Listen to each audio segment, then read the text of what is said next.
Hello and welcome back to Leader Up, a podcast of Army Management Staff College. Leader Up is a professional conversation where we discuss a broad range of leadership and leader development topics with an emphasis on the Army civilian professional. I'm your host, David Howie. And Leader Up audience, we have a very, very special guest today. This is Mr. Frank Wenzel is our guest, and he is the newly assigned director of Army Management Staff College. And so, Frank Wenzel, I want to thank you, number one, for joining the fight with Army Management Staff College.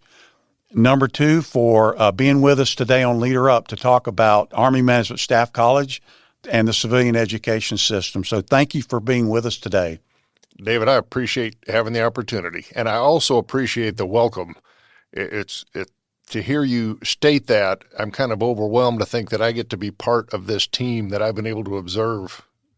It's just a fantastic place to be in my ongoing Army career. Thank you very much. I'm very honored. And I think I speak for many of my colleagues. We're very happy to have you in AMSC also. Well, great. That's what it's about, is the people. So thank you. Absolutely. So I'd like to start with just kind of your background, what you did in the Army, and what you've done as an Army civilian, because you've been an Army civilian for quite a while. And so what is your background and kind of how did you start as an Army civilian? Yep. Great question, because our development as leaders, no two paths are exactly alike, but there are some commonalities. I mean, it's common to find, individuals around Fort Leavenworth who served a couple decades in uniform, and I'm one of those. Retired as a colonel in 2008, and honestly, I felt that the majority of my development has come since that point. I would not have thought so in 2008, and maybe we'll have a chance to talk more about this in this interview. But my military background, my civilian education before I became an officer, and since, all essential parts. I mean, training, education, and experience are all pieces of making us who we are. Since my retirement in 2008, I was a seminar leader in SAMS. Spent 8 years in Army Leader Development Division of the Center for Army Leadership. Extremely important preparation time for being an AMSC. And then for the last 7 years, I've been the deputy director of the Combat Training Center Directorate over in CAC-T. All these pieces, there's not one part of it I can do without to bring me where I'm at. One thing I'd like to mention that is extremely applicable from my active duty years, I had 3 jobs really where I worked in very close proximity to some of our most senior leaders. Watching how those leaders invested in their subordinates, how they spent real time thinking of succession planning, especially how they managed their time, what they delegated, how they trusted their subordinates, who they let into their inner circle. I was able to observe and grow from trying to adopt some of these myself. So you just don't know sometimes the situation you're in until looking back in hindsight and realizing the seminal moments that cross your path that you didn't realize it when you hit them. And so you mentioned when you retired from the Army and became a civilian, and you said that there's so many development things that you witnessed, encountered. Can you just tell us a little bit more about that? Things that you've seen since you retired and became an Army civilian that are kind of sticking with you now as you step into this role? Yeah, absolutely. I highlighted the time at the Center for Army Leadership beginning in 2008. Working as one of the principal authors of 2 iterations of the Army Leader Development Strategy. So that required not only the academic work to look at the domains of the institutional operational self-development domains, but as I mentioned, the training, education, experience, how do these interact to come to realization that education doesn't just take place in the institutional domain. Training doesn't just take place in a cross of the institutional operational domain. Self-development, there's a piece of all of these in all of these. So to come to that realization, everything is a value, and we're not talking about stovepipes of individual development. Okay, now I'm going to do my education time. Now I'm going to do my training time. No, during training, there's a piece of education. During education is a piece of training. Now, one might have a capital E and a small t, and then it's reversed to capital T and small e.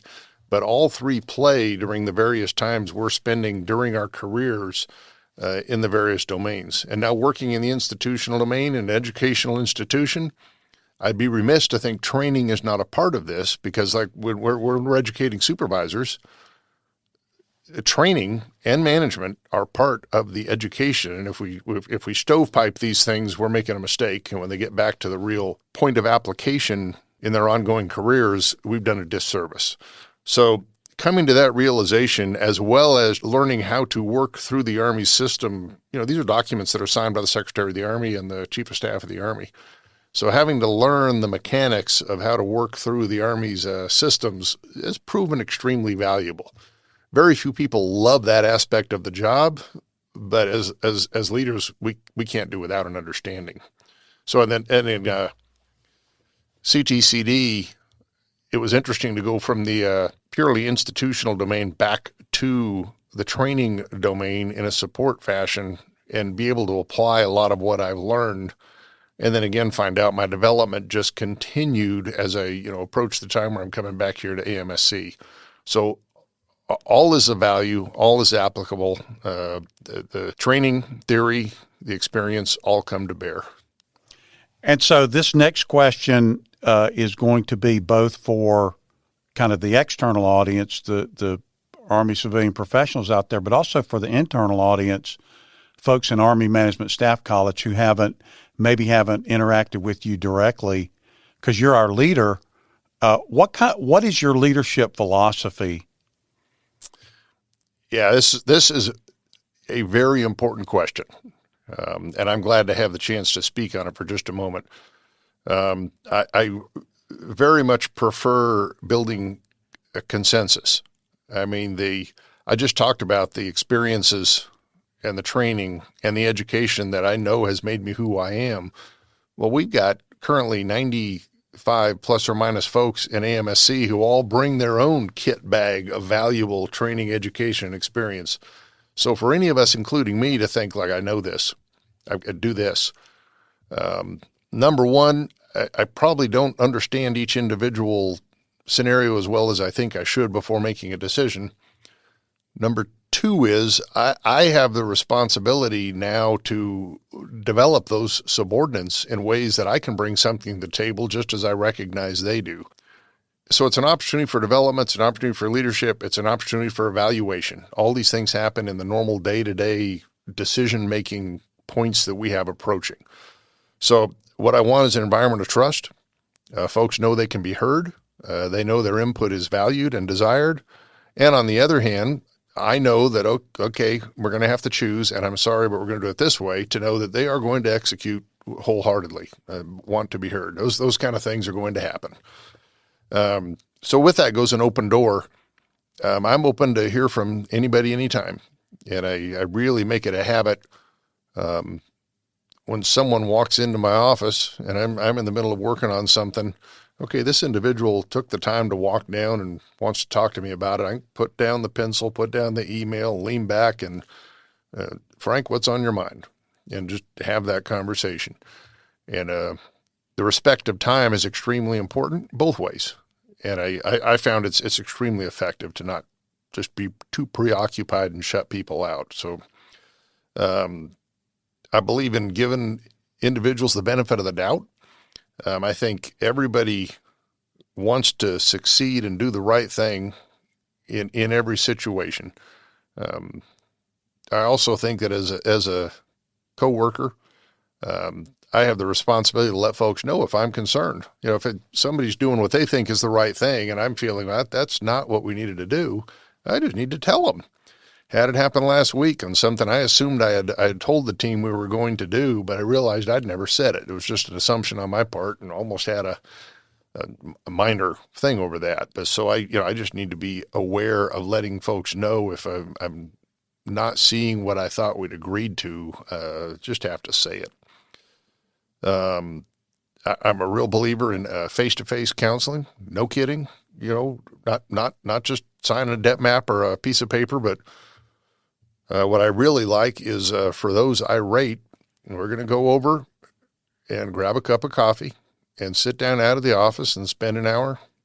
We'll talk the required, the non-required, the family, conversations like we're having right now, whatever it may be. Extremely important to going in and building a trusting team. Loyalty and trust I mentioned earlier, and I just want to emphasize those. It's a two-way street, and I'm loyal to those who are part of the organization. It's we think of loyalty as up the chain. Well, no, it goes in each direction. And the final one, I think I'll lump in here, valuing time. So meetings, and it's a necessary part of life that none of us may relish. But those who are calling the meeting especially, and those who are participating, to think through in advance, okay, why are we meeting? What's the task and purpose? Why are we sitting here? And what's the desired outcome? If you don't do that before a meeting, you need to question, should we be meeting at all? Because just otherwise, we'll just find ourselves having rambling meetings without reaching any kind of a desired end state.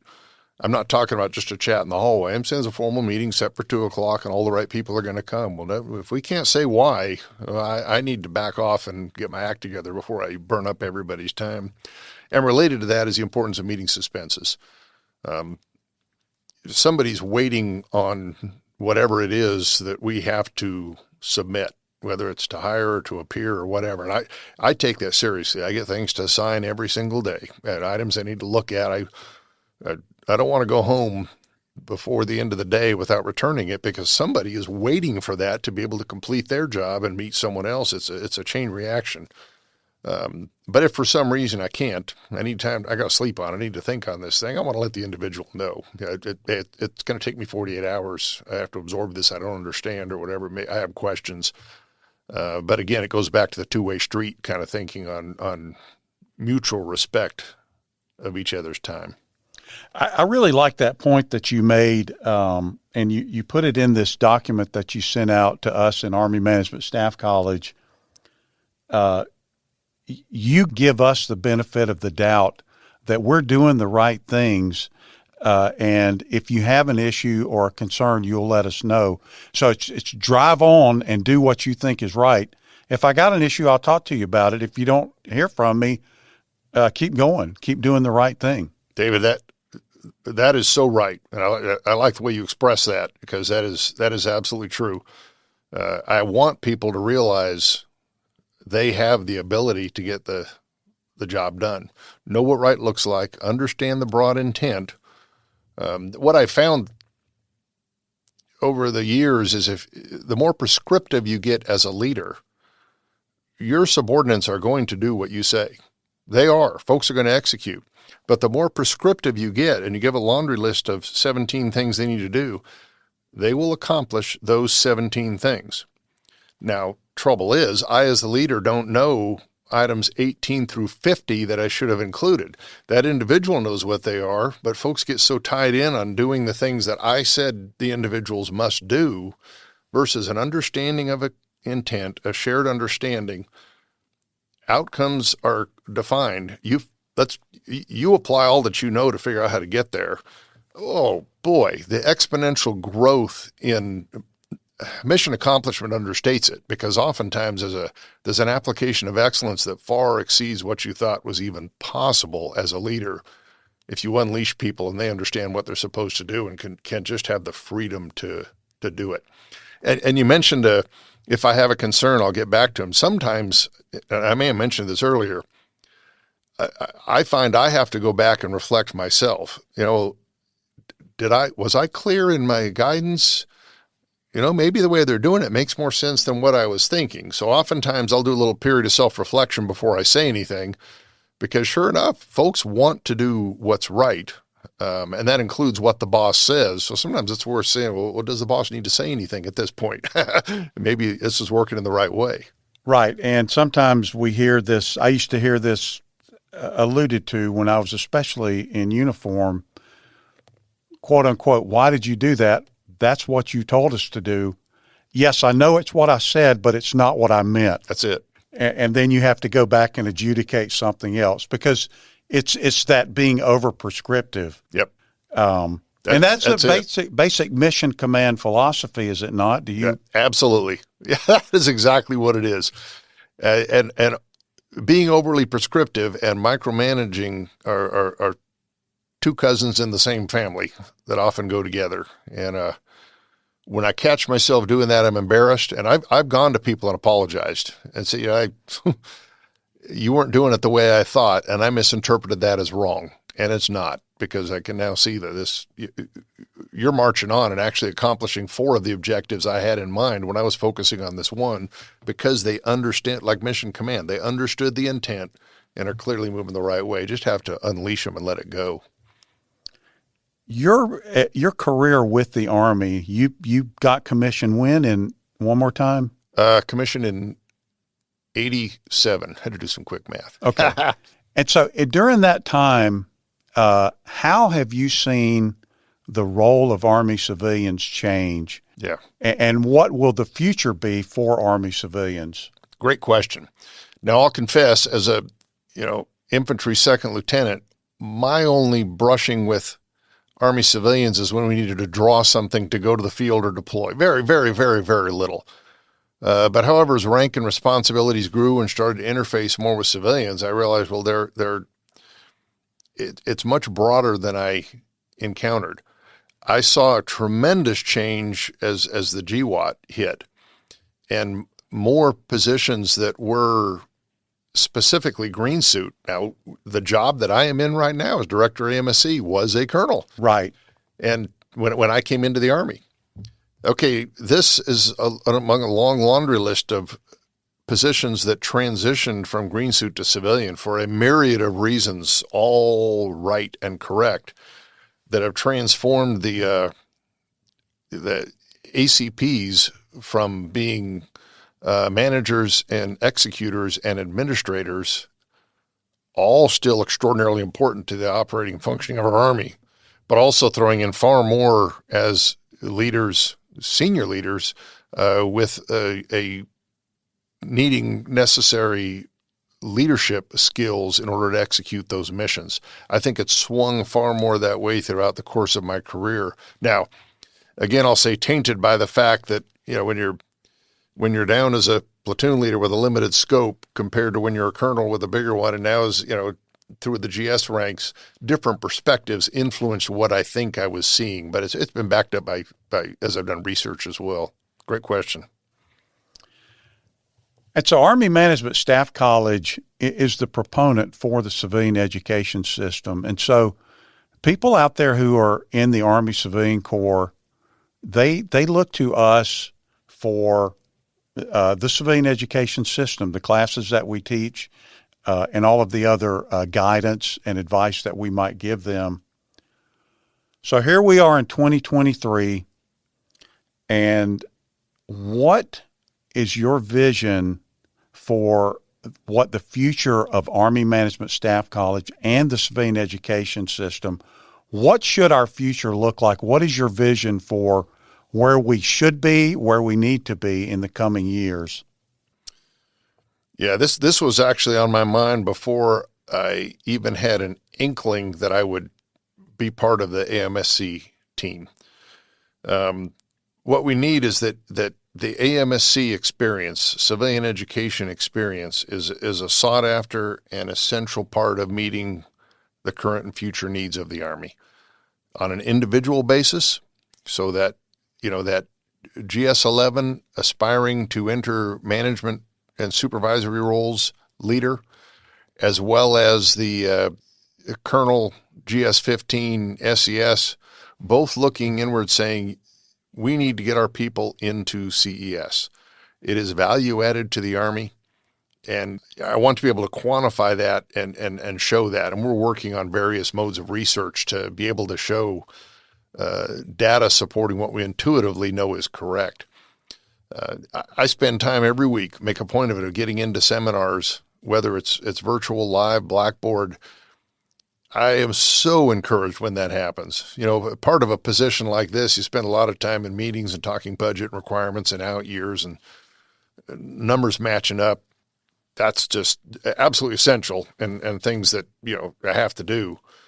But to spend time in the seminars and get back to the basics and realize here is where we're showing our value to the Army. It's investing in the development of today's and tomorrow's leaders. Those individuals then go out and they realize they had an excellent developmental experience, so they want to come back for the next level of CES. They're also counseling their subordinates now and in the future that you need to do this. So we need to keep investing in the successes that we have, as well as furthering the mindset that CES is not only worth the investment of time to in attendance, it is essential. And if someone wants to be an effective leader, they need what AMSC offers. That is the feedback that I get from, as I talk to individuals graduating from our courses. We're working to be able to capture that through research to show more trends and data that we can use to back up those anecdotal experiences. I think all that'll bring us to the point where we realize AMSC is sought after. Civilians want to be here, and more importantly, their supervisors know they want to line them up to get their chance. And you kind of talked about this a little bit, but if you can elaborate just some of the things that you've seen in Army Management Staff College, either the faculty or the students or whatever it is, or the staff, that's just impressed you since the time that you've been here. Yeah, David, there is no doubt it's the people. I mean, I talked about our mission, and we're a unique Army asset. No one else can really do what we do. I mean, we have a real impact on the Army's ability to defer, fight, and win our nation's wars. If that's not something to be proud of, I can't think of what it is. But the thing that's number one on my mind is really the people, and professionals who have so care about what they're doing that they set conditions so that in-seminar experience I spoke of a minute ago occurs. I see it when and that is really what we deliver for our Army, but it comes from the dedication of our professionals. The teammates in AMSC that I talk to every day, their eyes just light up with a spark, and you can hear the enthusiasm in the voice as we start to discuss what we do for the Army, how we can better the experience, examining the established outcomes that we have for CES. How do we need to change those, and what modifications do we need to make in the curriculum to get to that? To those on the outside, these might mistakenly sound mundane. To those in the AMSC family, it is an absolute passion. Now, that part of that is, this kind of bleeds back into the leadership philosophy. I feel it is so important to take hiring actions very seriously. I think leaders at all levels need to realize this is administratively the most important thing we do. The most important is executing the mission with the students. But choosing our teammates, executing a proper hiring action to bring the right individuals into the team, that determines our future success. It determines how effective we're going to be, how efficient we're going to be, getting someone who is a fit in the culture we have. I'm not saying just they're the same as everybody else, hire them. No, that's not what I said, because we may have blind spots in our culture we need to fill in our hiring actions. But getting the right individual with the level of trust and character to fit your team is far more important than picking the person with the requisite level of competence. We can teach what they need to do, but to teach someone the character and honesty and trust that we're looking for, someone who can be in our circle, is that you honestly can't make up sometimes by the time you reach the hiring point in their career. So do your hiring actions carefully, because as soon as they're in, they're in. And like I mentioned earlier, loyalty is a two-way street. Once you're part of the AMSC family, I'm loyal to you, we're all loyal to each other, you're in. So we have the one opportunity to pick the team carefully, taking all factors into account. It's a sad thing. We've all seen it when a hiring action happens and it's just not a good fit from all perspectives, not putting blame on either side. We can get it right. It just takes some time and take it seriously. Let's talk about maybe the short-term or intermediate future for Army Management Staff College. And we'll talk about the 3 delivery modes that we're doing now, and just what are they, and is that kind of what our future is going to be for maybe 2 years, maybe 3 years down the road? Yep, great question. And yes, we will continue with the 3 delivery modes, being resident here at Fort Leavenworth, the mobile education team, where we deliver a resident-like, and I'll get back to the like in a moment, experience at a point of need. So, for instance, we'll go to Fort Bragg and have a mobile education team there where we're giving a resident experience, but it's not here at Fort Leavenworth, it's at Fort Bragg. And the final being purely virtual online train. Now, we'll continue to meet the Army's requirements at the point of need. And right now, METs are showing that they're popular given the demands of people's time. And we're going to institute blended options where we have part of that resident experience is virtual, and then there's also a resident in-person experience. So more to come on that one. One thing I want to make sure we include in our thinking as we evaluate how to get the right balance of resident, MET being that mobile education team, and virtual. When we conduct a virtual offering of a course, everybody, by and large, is from that location. So if we go to Redstone Arsenal and conduct an intermediate course, well, everybody's from Redstone. When we conduct a resident course at Fort Leavenworth, what we're seeing is people are here from all over the world, literally. You have folks from Korea, Germany, Texas, and so the level of experience and discussion and the development that occurs by being able to draw on that larger base of experience versus with a MET, everybody, a lot of them know each other. It's just, it's the way we do it here, et cetera, kind of things can set in.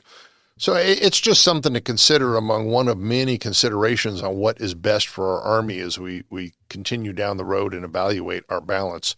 But yes, the 3 will continue. There's no doubt about it. Right now we're working to get that rheostat correctly adjusted to meet the needs of the Army of how many resident seats, how many MET, and how much we should rely on virtual.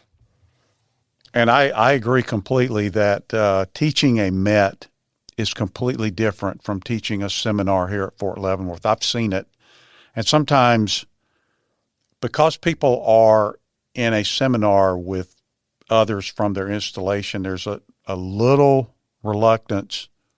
The candor maybe suffers a little bit because of that. Yep. I understand. It's only natural. Right. Yep. And it's been amazed to sit in a resident seminar and watch that play out. Right. And folks drawing on the way they did it. And when they're open, and they will be by the time the seminar ends, to say, we never thought of that. Yeah, those kind of moments, very valuable.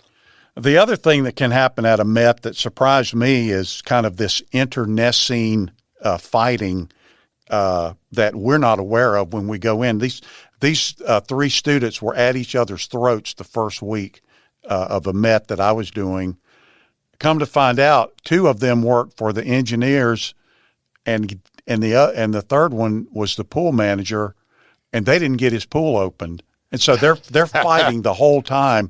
And the second week I said, "What's going on? Why is this happening?" And they said, "Oh, well, this, and this." Yep. So that baggage can really become an interesting. It's something you'd have to deal with. Right. Yeah. Yeah. Illustrates the point, I think.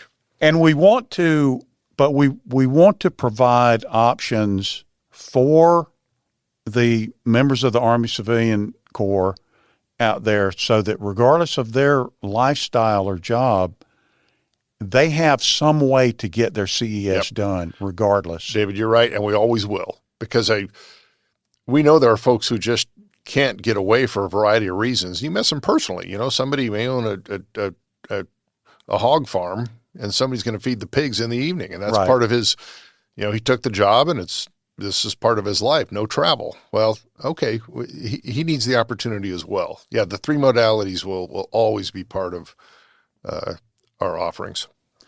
And I'd like to move to another topic and just get your thoughts about this, and it is equivalency and constructive credit. Because if I've gone through certain PME courses, I can apply and not have to go to a CES course. Obviously, we see the benefit of that. It's time. You don't have to devote that time, but there's a downside to it also. And so where do you stand on that, and kind of what would be the reasons that we might start moving away from that as a policy? Yep. I'm starting to reopen that conversation. I mean, I've already started with our stakeholders, and I think it is time to reopen it. I'm one of those who took credit, did not attend CES. In hindsight, I realize, boy, I could have done a lot better than being OJT'd along the way in the beginning.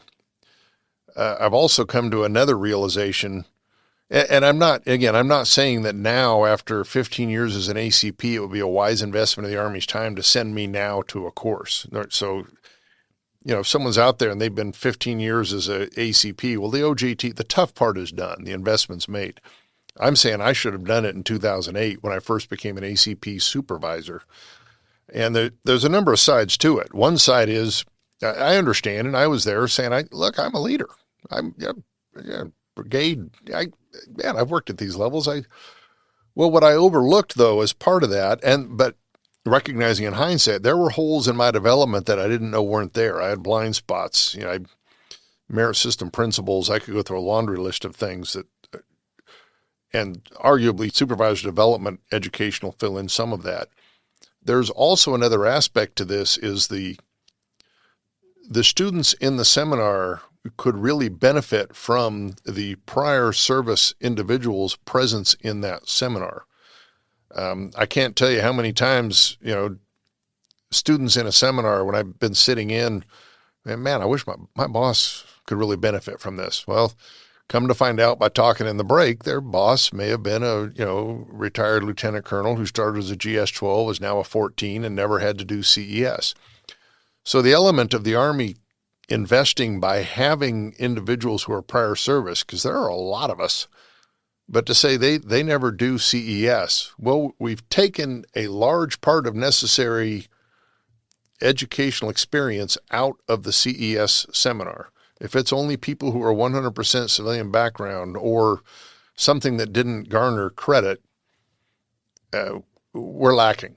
And the experience is not what it could be. In hindsight, I really realized that I could have done better had I been through CES. And I'll even be so, arrogant to say some others may have benefited from their CES experience had I been there for those weeks in the seminar. So both were missing. So it's just a matter of reopening the conversation. Things have changed over the years. And as I said, as the role of ACPs has evolved over the decades, I think it's a good idea to go back and revisit this thinking. As we start winding this conversation down, I want to ask you a question about another question about leadership. And it's, can we teach leadership? How can we teach leadership? Can I take someone and how do I do it to make them better at being a leader? Yeah. That's a question that came up last week at the continuing education for senior leaders course that we offer here. And somebody asked that from the audience, are leaders born or made? And the answer is, yeah, absolutely. It's there's nothing that excluded from building the leader. And the path to get there looks different for every single individual. I mentioned it earlier, that combination of training, education, and experience, studying the theory, case studies, individuals who invested in each of us when we were, in past years, younger in life, even the investment we're now making in the next generation of leaders will develop me as I am investing in the individual who I think is someone I've identified for leader succession in future in the organization. All of them, training, education, experience, and all the domains are essential ingredients. Yes, leadership can be taught. Yes, the application of that leadership and the experience, both in the training domain, operational deployments in the classroom, being mentored, mentoring, all of these go into it. So it's an abstract, but yes, leaders are born, leaders are made, all of it feeds into it. And it's never complete. Anyone who thinks I've arrived, I've got it, they need to read Admiral McRaven's books and realize there is no such thing. And so, Frank Wenzel, I want to thank you so much for being with us today on Leader Up. And is there anything else, any other topics that are on your plate that you'd like to talk about, or any points that we did talk about that you'd like to reemphasize as we close this interview out? David, I'd just express again to all the stakeholders in the civilian education system, and this goes from some of the most senior members of our Army in the Pentagon down to everyone we interact with every single day in my office, and my teammates. The dedication that folks feel for the importance of educating our civilian corps to meet the Army's requirements, realizing that the Army will not be effective if we're not serious, if we're not educating the force. I just appreciate everybody's dedication and the way they put their shoulder into this fight every day, normally without prompting. It's just because of an obvious personal dedication and belief in our mission and vision. I just thank everybody. And so, Mr. Frank Wenzel, again, thank you for joining us today on Leader Up, and thank you for joining the fight with us here in Army Management Staff College. Thank you, Dave. It's an honor. And so, Leader Up audience, what did you hear today from our new AMSC director? We're so glad to have this man at the head of our organization. What did you hear that kind of caught your interest? If you haven't done your Grade Appropriate CES class, are you ready to do it? Will you sign up and come on up here to Fort Leavenworth with us and get that taken care of? Make sure to subscribe to our YouTube channel and keep in touch, and join us again next time for another episode of Leader Up. As always, if you have any questions or feedback or would like to learn more about our podcast, please check the description for our email and for our website. Thanks for listening.